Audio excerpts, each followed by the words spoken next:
আপনারা দেখতে পাচ্ছেন রেডিয়েটর ফ্যান একটি ছোট মোটর চালিত ফ্যান যা বাইকের ইঞ্জিন ঠান্ডা রাখার জন্য ব্যবহৃত হয়। এটি সাধারণত লিকুইড কুলিং সিস্টেম যুক্ত বাইকগুলোতে থাকে। রেডিয়েটর ফ্যানের মূলত কাজ হলো ইঞ্জিন গরম হয়ে গেলে রেডিয়েটরের মাধ্যমে পানি বা কুল্যান্ট ঘুরে গিয়ে সেই তাপ শোষণ করে। ফ্যানটি তখন চালু হয় এবং রেডিয়েটরের উপর দিয়ে বাতাস প্রবাহিত করে যাতে কুল্যান্ট দ্রুত ঠান্ডা হয়।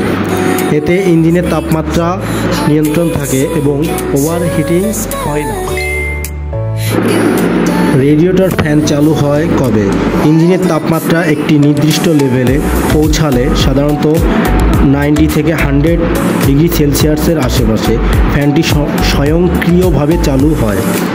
কিছু বাইকে ম্যানুয়ালি ফ্যান অন করার সুইচও থাকতে পারে, তবে সেটা খুবই কম। রেডিয়েটর ফ্যানে সমস্যা হলে লক্ষণ কী হতে পারে? ফ্যান না ঘোরার কারণে বাইক অতিরিক্ত গরম হয়ে যেতে পারে। রেডিয়েটর থেকে স্মিথ বা অতিরিক্ত চাপ আসতে পারে। ইঞ্জিন পারফরম্যান্স কমে যেতে পারে বা হঠাৎ বন্ধ হয়ে যেতে পারে।